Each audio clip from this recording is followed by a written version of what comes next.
Hello बच्चों। Last class में मैंने आपको एक्सरसाइज 2.2 के क्वेश्चन नंबर 9 तक बताए थे।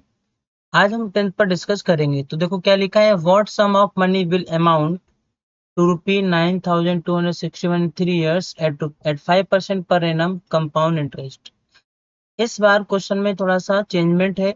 बोले कि व्हाट सम ऑफ मनी यानी कि कौन सी मनी पर यानी कि कौन सी वैल्यू पर अमाउंट इतना रुपए हो जाएगा 3 years में 5% की रेट से, जबकि कंपाउंड इंटरेस्ट हम जो है पर एनम करते हैं। ठीक है, यानी इस बार हमें प्रिंसिपल वैल्यू बतानी है। अमाउंट हमारे पास गिवन है कितना, 9261 रुपीज। ठीक है, और रेट हमारे पास दिया गया है कितना, 5% पर एनम। ओके, टाइम हमें यानी कि एन हमारे पास दिया गया है 3 years। ओके, तो देखो अमाउंट इक्वल टू क्या होता है, प्रिंसिपल 1 + r/100 की पावर n होता है। अमाउंट है 9261। प्रिंसिपल हमें फाइंड करना है। तो 1 प्लस रेट हमारे पास कितना 5 है, और अपॉन में 100 की होल पावर 3। क्लियर हो गया, इसको कर दो कट। 5 × 5 5 2 जा, यानी 9261 इक्वल्स टू, प्रिंसिपल तो फाइंड करना है तो ये हो जाएगा 21 और अपॉन में 23, सॉरी 20 होल पावर 3। ठीक है ये। अब इसको क्या करना है, देखो 9261 इक्वल्स टू, ठीक है, इनका कर दो मल्टीप्लाई। इसको आप लिखोगे P मल्टीप्लाई 21 21 21 और अपॉन में 20 20 एंड 20। तो 21 मल्टीप्लाई 21 मल्टीप्लाई 21, तो हमारे पास यहाँ पर आएगा 9261 equals to principal multiply by 9261, यानी 21 का जो क्यूब होता है वो 9261 होता है, और इधर यहाँ पर आ जाएगा 8000। क्या आ जाएगा 8000। ये वैल्यू इससे पूरी कैंसिल आउट हो जाएगी, इसके नीचे 1 लेट करके क्रॉस मल्टीप्लाई करा देंगे। तो प्रिंसिपल इक्वल्स टू आ जाएगा कितना 8000। अगर ऐसे नहीं समझ पाए तो देखो 1 यहाँ पर 1 बचेगा, P अपॉन 8000, यहाँ पर क्या आ जाएगा 8000। ठीक है, ये इसके नीचे 1 लेट के क्रॉस मल्टीप्लाई करा दो तो P इक्वल्स टू कितना आ जाएगा 8000 रुपीज। ओके, इस तरह से। तो 8000 रुपीज का 3 years में जो अमाउंट बनेगा वो इतना बन जाएगा 9261। ठीक है, क्वेश्चन नंबर नेक्स्ट देखते हैं। व्हाट सम इन्वेस्टेड एट ₹4% पर एनम कंपाउंडेड सेमी एनुअली है, अमाउंट्स ₹2। हाँ, इसमें भी वही क्वेश्चन है कि अमाउंट्स इतना हो जाता है किस मनी पर। तो प्रिंसिपल वैल्यू फाइंड करनी है। अमाउंट हमारे पास गिवन है ₹7803, और जो रेट हमारे पास दिया गया है 4% पर एनम था, बट यहाँ पर वो सेमी एनुअली कंपाउंड करते हैं। तो रेट हमारे पास इस बार हो जाएगा कितना, 2% होगा, क्योंकि हम 4 से डिवाइड कर 2 में, इस तरह से 2% पर हाफ वैल्यू होगा। ठीक है, और n इक्वल्स टू हमारे पास कितना दिया गया है 1 ईयर। तो देखो 1 ईयर दिया गया है 1 ईयर, तो इसमें कन्वर्जन पीरियड कितना होगा 2 हाफ ईयर्स। कितना होगा 2 half years. Okay, 2 half years conversion होगा। तो अब हम यहाँ पर अमाउंट इक्वल्स टू फार्मूला लगाएंगे P 1 + r/100 की होल पावर n। अमाउंट इस बार दिया गया है 7803, और इक्वल में प्रिंसिपल फाइंड करना है 1 + 2/100 की होल पावर 2। तो यहाँ पर क्या चल रहा होगा 7803 इक्वल्स टू P, इसको कट कर दो, 2 × 1 = 2 2 × 2 = और 2 5 जा 10, तो यहाँ पर आ जाएगा 50। यहाँ पर कितना आ जाएगा, इसको कट करोगे तो ये आ जाएगा 50। ठीक है, तो 51 जा 50 यानी कि 51 और अपॉन में 50 की होल पावर 2। देखो 7803 equals to principal value 51 multi upon में 50, 51 और अपॉन में 50। तो यहाँ पर 51 51 मल्टीप्लाई 51 करा दो। ठीक है, तो 7803 equals to P multiply by 2601 और अपॉन में 2500। इसको इधर क्रॉस मल्टीप्लाई में ले जाओगे तो देखो क्या होने वाला है, 7803 मल्टीप्लाई 2500 और अपॉन में क्या आ जाएगा 2601 और इक्वल में क्या आ जाएगा प्रिंसिपल वैल्यू। ठीक है, इक्वल में क्या आ जाएगा प्रिंसिपल वैल्यू आ जाएगा। अब देखो जैसे मुझे पता है कि 20 देखो 26 करके देखते हैं, 26 इंटू 3 टाइम्स। हाँ, तो मुझे पता है कि 26 इंटू 3 करोगे तो हमारे पास 78 आ जाता है। ठीक है, तो ये पूरा नंबर हमारे पास 3 टाइम से कट हो जाएगा। तो 25 3 जा 75, 7500 प्रिंसिपल वैल्यू आ जाएगी, यानी पी हमारे पास आ जाएगा रुपी 7500। ठीक है, इस अमाउंट पर टू यानी कि 2.5 ईयर्स यानी 1 ईयर में जो अमाउंट हो जाएगा 7803 रुपीज हो जाएगा। क्लियर हो गया। क्वेश्चन नंबर 12 देखते हैं। बोले what sum invested for 1.5 years compounded half yearly at 4% per annum without sorry will amount rupee 1,32,651। तो इसमें भी वही है कि हमें प्रिंसिपल वैल्यू फाइंड करनी है। तो देखो प्रिंसिपल वैल्यू फाइंड करने के लिए हम उसको लेट कर लेंगे और रेट हमारे पास जो उन्होंने 4% पर एनम दिया था वो हमारे पास कंपाउंडेड हाफ ईयरली की वजह से क्या बचेगा 2% हाफ ईयरली। ठीक है, एंड हमारे पास जो दिया गया है देखो कन्वर्जन रेट 1 ईयर में कितने हाफ ईयर होते हैं 2, तो 1 ईयर में तो 2 हाफ ईयर हो जाएंगे। देखो 1/1/2 ईयर्स दिया गया है, तो 1 ईयर में कितने हाफ ईयर होते हैं 2 और हाफ ईयर ऑलरेडी है तो 3 हाफ ईयर्स यहाँ पर हो जाएंगे, 3 हाफ ईयर्स। क्लियर हो गया। तो अब हम लोग अमाउंट कैलकुलेट, अमाउंट तो दिया ही गया है, फॉर्मूला लगा देंगे 1+r/100 की होल पावर n।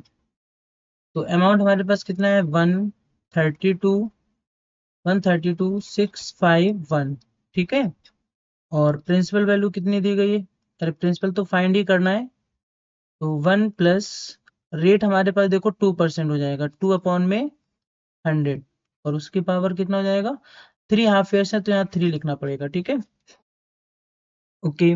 अब देखो इसको कैसे सॉल्व करोगे, 132,651 इक्वल में इसको कट कर दो तो यहाँ पर 50 आ जाएगा। तो 51 जा 50 और 1 ऐड कर दोगे तो 51 और अपॉन में 50 की whole power 3। 132,651 equals to P multiply 51 upon में 50, 51 अपॉन में 50, 51 अपॉन में 50। ठीक है, तो अब इनका सबका कराना है मल्टीप्लाई। देखो लास्ट टाइम मैंने 51 मल्टीप्लाई 51 जब कराया था तो 2601 आया था। ठीक है, इसी में हम जो है मल्टीप्लाई करा देंगे 51 का एक बार और, तो 132,651 इक्वल्स टू पी मल्टीप्लाई, जब इन तीनों का मल्टीप्लाई कराया तो मुझे पता चला 132,651 आया और अपॉन में इन सबका करा दोगे तो 125,000 आ गया। ठीक है, 5 5 जा 25, 25 5 जा 125 और 3 जीरो, ये पूरा नंबर इससे कैंसिल आउट हो जाएगा तो यहाँ बचेगा 1। कितना बचेगा 1, तो 1 इक्वल्स टू पी और अपॉन में यहाँ पर आ जाएगा आपके पास 125 और 000। ठीक है, क्रॉस मल्टीप्लाई करा दोगे तो प्रिंसिपल वैल्यू आ जाएगी 125,000 रुपीज। क्लियर हो गया? इस तरह से आप इस क्वेश्चन को करोगे। ठीक है, अब क्वेश्चन नंबर नेक्स्ट देखते हैं। क्वेश्चन नंबर नेक्स्ट हमारा देखो क्या है, 13th। On what sum will the compound interest for 2 years at 4% per annum be ₹5,712 rupees? फिर से, on what sum will the compound interest, किस सम पर कंपाउंड इंटरेस्ट 2 years में इतना हो जाएगा। ठीक है, तो प्रिंसिपल वैल्यू हमें नहीं पता है। क्लियर हो गया? ओके, तो जब प्रिंसिपल वैल्यू नहीं पता तो उसको देखो।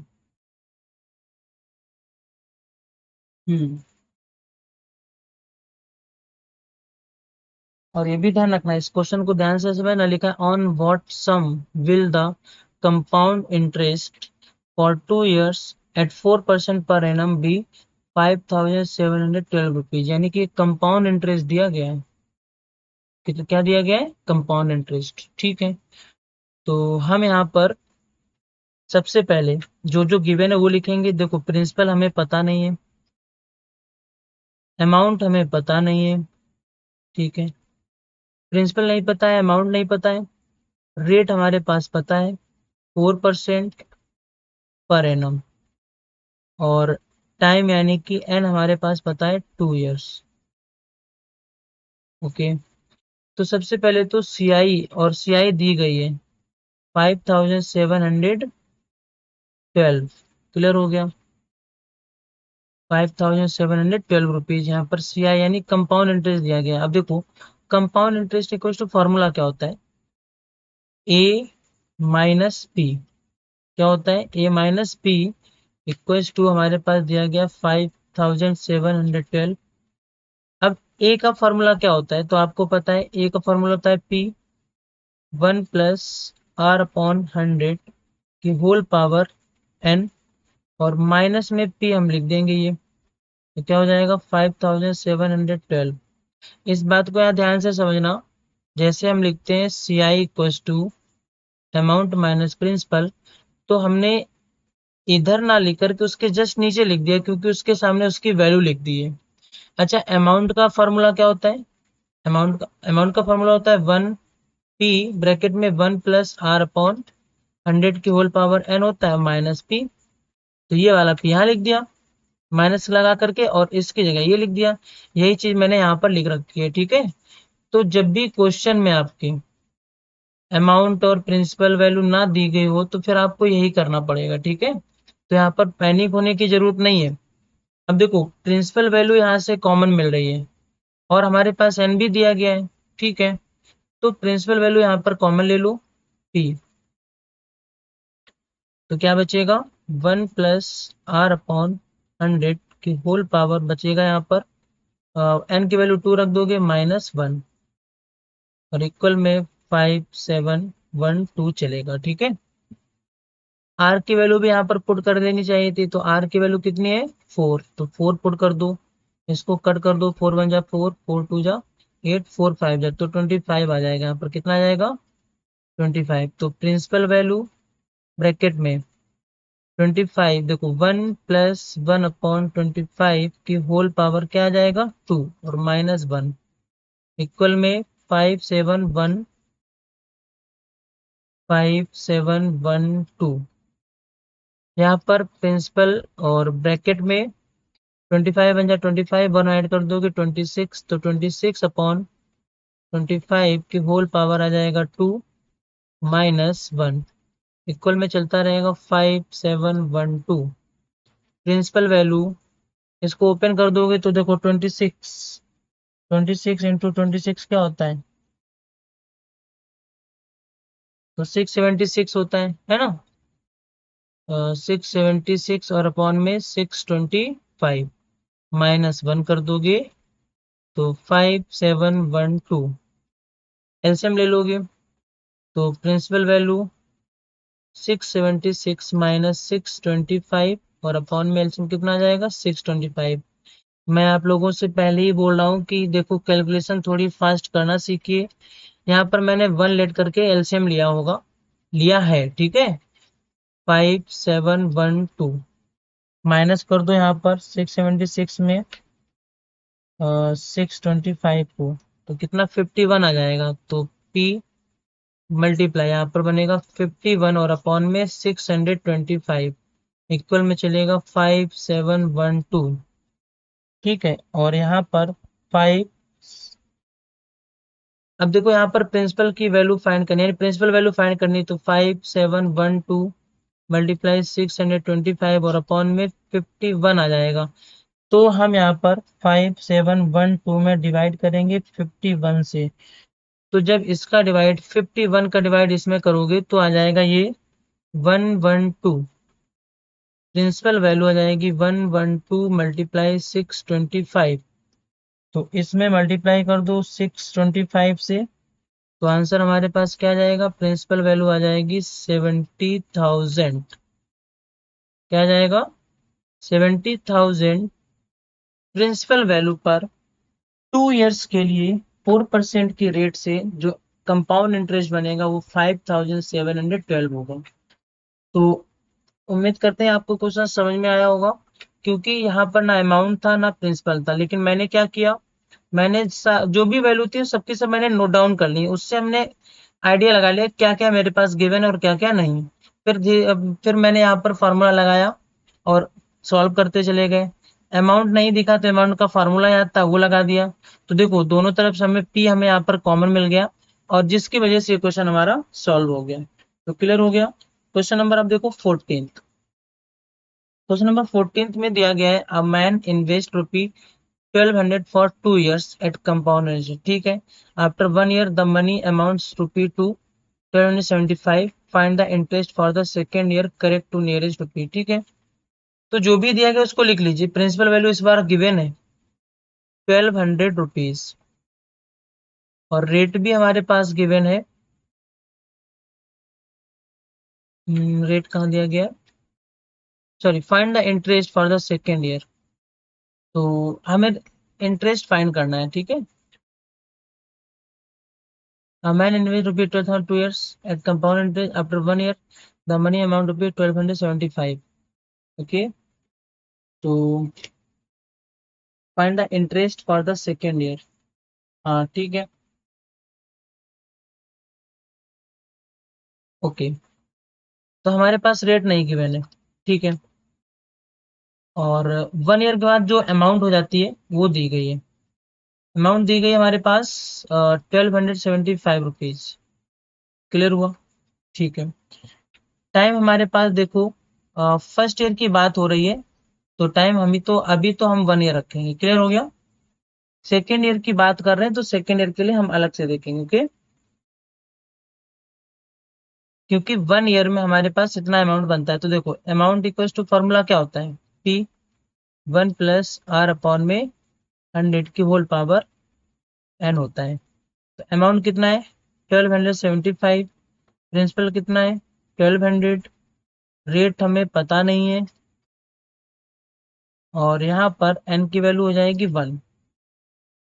तो 1275 और अपॉन में 1200 equals to 1 plus R upon 100, ठीक है। तो यहाँ पर क्या करोगे, कैंसिल आउट कर दो, ओके। चलो ना भी कैंसिल आउट करो तो इस 1 को इधर ले आओ, ठीक है। 1275 अपॉन में 1200 माइनस 1 इक्वल में क्या बचेगा आर अपॉन 100, ओके। इसके नीचे 1, तो देखो 1275 माइनस 1200 अपॉन में क्या आ जाएगा 1200 इक्वल्स टू आर अपॉन 100 चलेगा। तो यहाँ तो आ जाएगा 75 और अपॉन में 1200 इक्वल्स टू आर अपॉन 100, ठीक है। तो यहाँ देखो जीरो से 2 जीरो कट जाएंगे। अब हमारे पास बचेगा 75 और अपॉन में 12, तो इसको किससे कट करोगे 3 से, 3 4 जा 12, 3 2 जा 3 5 जा, तो आर इक्वल टू आया 25 अपॉन में 4 से इसको कट कर दूं तो कितना आ जाएगा 4 6 जा 2425, तो रेट हमारे पास आएगा 6.25%, 6.25%। ठीक है, और हमारा क्वेश्चन कौन सा है ये? 14 नंबर है। Find the interest for the second year, correct to nearest rupees. अब देखो, सबसे बड़ी बात थी इस क्वेश्चन में कि हमारे पास प्रिंसिपल अमाउंट दे दिया, कंपाउंड इंटरेस्ट दे दिया, टाइम दे दिया, रेट नहीं दिया। ठीक है, और ये भी बता दिया कि 1 ईयर के लिए कंपाउंड इंटरेस्ट अमाउंट इतनी हो गई, तो 1 ईयर के लिए मैंने यहाँ पर रख दिया और रेट फाइंड कर लिया। तो ओवरऑल इस क्वेश्चन का रेट आया 6.25। अब हमसे वो ये पूछ रहे हैं कि find the interest for the second year, यानी कि कंपाउंड इंटरेस्ट सेकेंड ईयर के लिए फाइंड करना है। ओके, तो ठीक है, हम लोग यहाँ पर क्या करेंगे, amount equals to principal value 1 plus R upon 100 की होल पावर 2, क्योंकि सेकेंड ईयर के लिए आप पूरे टोटल ईयर 2 ईयर्स लेंगे। तो देखो अमाउंट कितना है, 1275, प्रिंसिपल है 1200, 1 प्लस, और रेट को हम लोग अभी 25/4 रखेंगे। क्या रखेंगे, 25/4, और मल्टीप्लाई में 100 करा दोगे तो होल पावर में 2 आ जाएगा। 1275 माइनस 1200। ओके, सॉरी माइनस क्यों कर रहा हूँ मैं ये, इसको इक्वल लगा दो। ठीक है, और यहाँ पर 25 4 जाओ, आ जाएगा 1 प्लस 1/16 की होल पावर 2, 1275, और इक्वल में चलेगा यहाँ पर।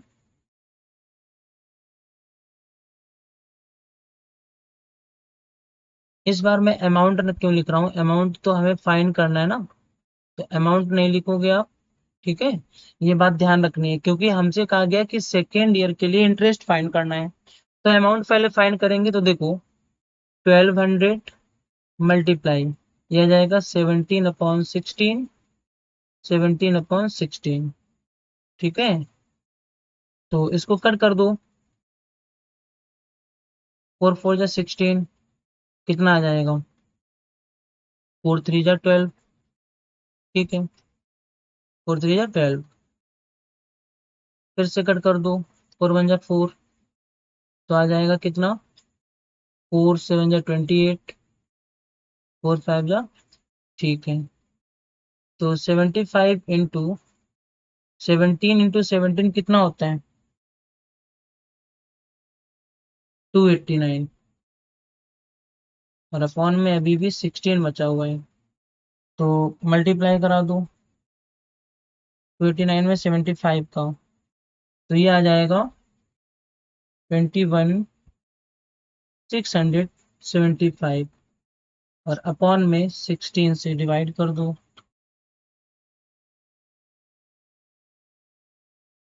ठीक है, 16 से डिवाइड कर दो। हम्म,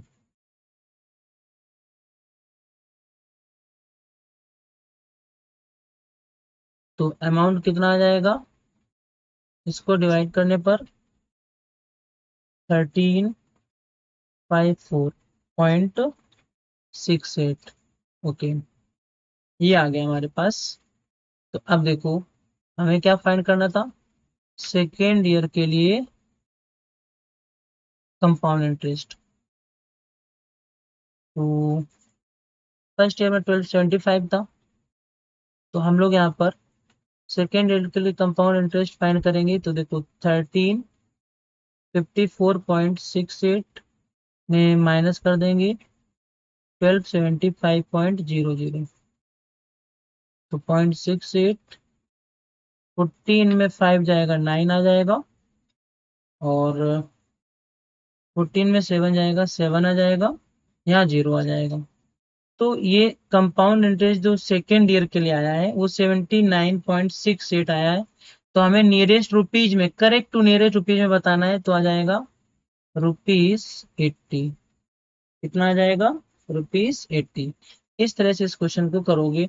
हमने यहाँ पर फर्स्ट ईयर के अमाउंट से माइनस किया है सेकेंड ईयर के अमाउंट, सेकेंड ईयर के अमाउंट से माइनस किया है फर्स्ट ईयर के अमाउंट को। तो सेकेंड ईयर के लिए यानी सेकेंड ईयर में हमें कितना इंटरेस्ट मिला नियरेस्ट रुपीज में, वो 80 रुपीज था। क्लियर हो गया? इस तरह से आप इस क्वेश्चन को कर लोगे। ठीक है, क्वेश्चन नंबर हमारा 15 देखो क्या है। At what rate percent per annum compound interest will rupee, हाँ किस रेट से compound interest will rupee 2304 amount 2500 in 2 years। Okay, और अमाउंट क्या है, रुपीज क्या है, ये सब हमें देखो पता चल जाएगा। ये हमारे पास क्या दिया गया है, प्रिंसिपल वैल्यू, और ये क्या दिया गया है, अमाउंट, क्योंकि ये बढ़ेगा। ठीक है, तो लिखा है at what rate percent per annum compound interest will rupee, हाँ अमाउंट। तो प्रिंसिपल वैल्यू कितनी दी गई है, 2304 रुपीज। अमाउंट कितना दिया गया है, 2500 रुपीज। और रेट हमें फाइंड करना है। टाइम हमारे पास दिया गया है 2 years। Okay, A equals to क्या होता है, पी 1 प्लस आर अपॉन 100 की होल पावर एन। ये हमारे पास 2500 है और ये 2304 है, और 1 प्लस आर और अपॉन में 100 की होल पावर 2। 2500 और अपॉन में 2304 equals to 1 plus R upon 100 की होल पावर 2।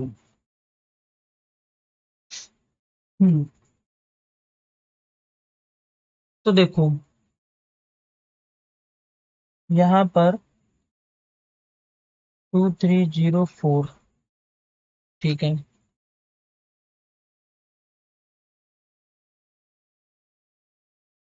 अब इस तरह से जब हो गया है तो हमें देखो यहाँ पर इस तरह के क्वेश्चन में क्या करना पड़ेगा। जैसे कि यहाँ लिखा है तो हमें जैसे 2500 किसका स्क्वायर रूट हो सकता है, तो ये जो स्क्वायर रूट इधर लगा है तो हम सॉरी ये जो स्क्वायर लगा है 2, इसको आप इधर लाओगे तो स्क्वायर रूट में कन्वर्ट होगा 2500 और अपॉन में 2304 इक्वल में इधर चलेगा 1 प्लस आर अपॉन 100। इसकी वैल्यू निकालोगे फैक्टराइज करके 50 आएगी और इसकी वैल्यू 48 आएगी। ठीक है, तो यहाँ हो जाएगा 1 प्लस आर अपॉन 100। अब देखो 50 अपॉन 48 माइनस 1 कर दो आर अपॉन 100, तो यहाँ जाएगा 50 माइनस 48 और अपॉन में 48 इक्वल्स टू यहाँ पर कितना जाएगा, आर अपॉन 100, तो आएगा 2 upon 48 equals to R upon 100। Cut कर दो इसको तो 24 आ जाएगा। ओके, अब इसको आगे सॉल्व कर लो। तो देखो 1 upon 24 equals to R upon 100 cross multiply, तो 24 आर इक्वल्स टू हो जाएगा 100, आर की वैल्यू हो जाएगी 100 अपॉन 24, तो आर की वैल्यू कितनी आ जाएगी, डिवाइड कर दो इसको। देखो कट करोगे, अभी इससे कट हो रहा है, तो देखो 4 6 जा, और यहाँ पर आ जाएगा 4 2 जा 4 5 जा, तो 25/6 आ गया। तो आर इक्वल्स टू 6 6 जा 6 4 जा 24 1 होल 6%। ये हमारे पास रेट आ जाएगा। इस तरह से हम इन क्वेश्चंस को करेंगे। ठीक है, तो यहाँ पर हमारे पास ये रेट आएगा 4 होल 1/6। क्लियर हो गया? इस तरह से आप इन क्वेश्चंस को कर लोगे।